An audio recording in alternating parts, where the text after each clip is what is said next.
Hello, what's up mga idol? Magandang araw sa inyo. So medyo matagal-tagal tayong hindi nakapaggawa ng ng video. So medyo busy tayo mga idol dahil gawa ng trabaho natin. Pero ito ngayon mga idol, ituturo ko kayo sa sa klase ng trabaho namin bilang solar installer. So ngayong araw mga idol ay mag-maintenance tayo sa ating client. So ang plano niya mag-upgrade ng baterya na LiPo kasi ang battery niya mga idol ay lead acid na 24 volts. So ito kasama natin si Idol Jericho. Idol. Alright. So dito tayo ngayon mga idol sa parte ng Biskaya, sa lugar namin, ang Bagyo. Medyo bulubundukin to mga idol. So ito start na kaming pakyat ng bundok. Siguro mga isang oras dito bago tayo makarating sa area ni client. So makikita nyo mamaya yung video mga idol. So pakyat muna tayo.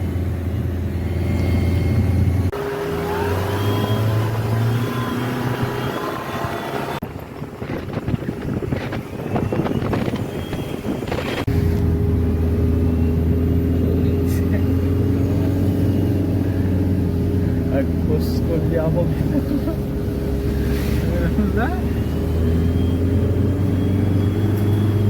Okay, so kanina mga idol, puro akyatan, halos 30 minutes.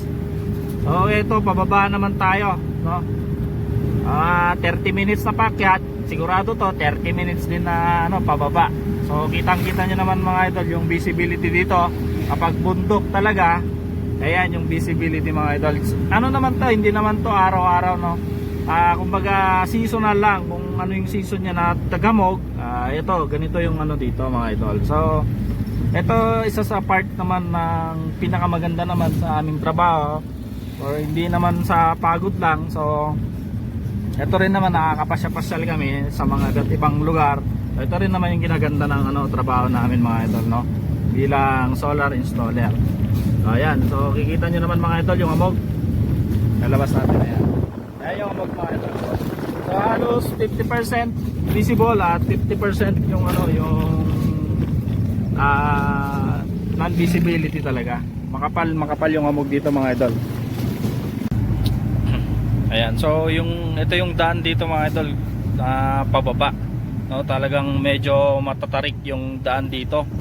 So may rin dito mga idol, no, landslide prone area rin talaga dito. So mabuti nga at sementado na. Way back 1990 ito talaga rough road ito. So mabuti naman at sementado na ngayon. Ayan, so pababa naman tayo. Buti at hindi dito mga idol, dito sa part na to hindi umaambon, kasi kung umaambon man dito ay sigurado mga idol madulas ang daan. Ayan. So napakaganda ng lugar na to mga idol, ang Bagyo. May mga pasyalan din dito mga idol. Kung gusto nyo mamasyal dito sa Biskaya, pwede kayong mamasyal dito sa Bagyo. Napakalamig. So parang mini Bagyo rin siya mga idol, no. Meron tayong paragliding dito, paragliding site. Pwede kayong mag-paraglide sa mga gustong paragliding or family pasyal. Ayan, pwede rin doon sa paragliding, mamasyal doon.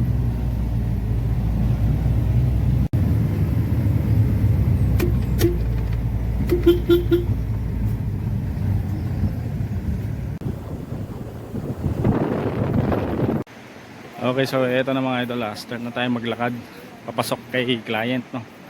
So dito na tayo, ayan yung daan. Ayan. Ayan. So mga 15 to 20 minutes din to na lakaran mga idol. Ardi ko kayo mamaya sa scenery. So kailangan talagang maglakad dito mga idol, kasi hanggang dito na lang maaabot yung sasakyan. So dito talaga maglalakad ka talaga dito.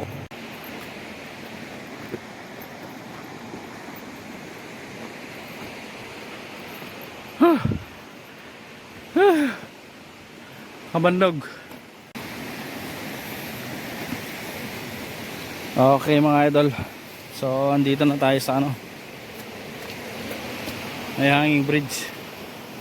So pagkalagpas natin dito, dito na yung bahay ni, doon na yung bahay ni client. Lagpas natin ang hanging bridge. Ayan.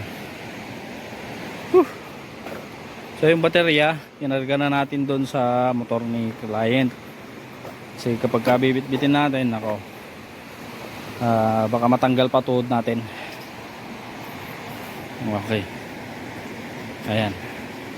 So nauna na si Idol Jericho. Pakatas niyan mga idol, oh. Ayan. Okay, so ito na yung baterya natin mga idol. Ayan, dala-dala ni client. So ito lang talaga yung tanging paraan para may transport yung baterya dito. Ayun. Okay, so ito na yung baterya ni client. Ito ay prismatic 24 volts na 200 Ah.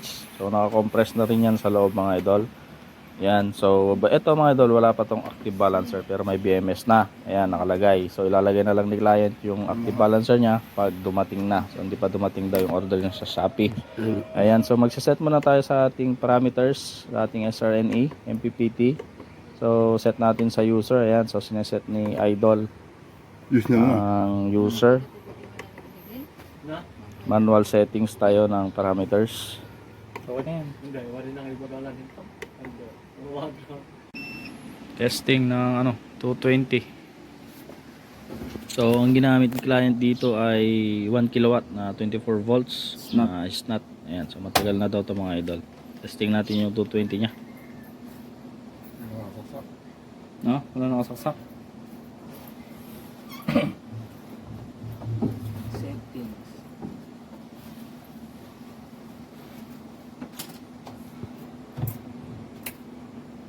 Ito yun eh, sakan. Saksak tayo adjerep ma'am, testing tayo. So kailangan natin matesting tong setup ni client mga idol, no, bago nating iwan para makasigurado naman tayo na goods yung setup ni idol client. So ito nakasaksak na yung kanyang ano, ref. Ang ref ni client ay non-inverter na ref. So sa tingin ko kakayanin naman to, iiyak lang konti siguro yung inverter. So dito sa ano part nila client kasi mga idol, wala silang grid talaga. So tanging inaasahan lang nila ay itong solar setup nila. Oo, hindi pag timeran na. Lagi nagpatpatlag na ata ka sayang.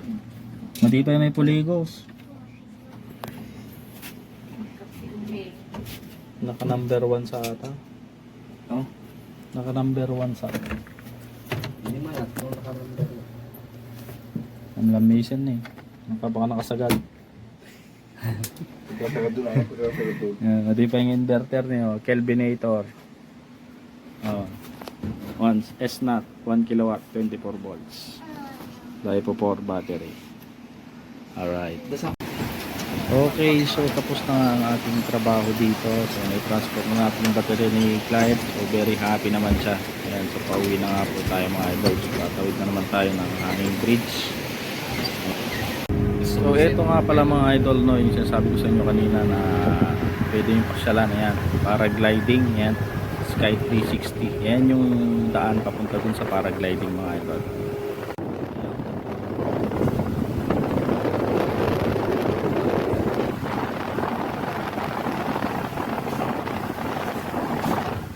Ayan yung daan dito mga idol. Kaya pauwi na po tayo mga idol. Ayan, okay. So halos zero visibility mga idol. Dapat talaga naka signal light ang mga sasakyan dito.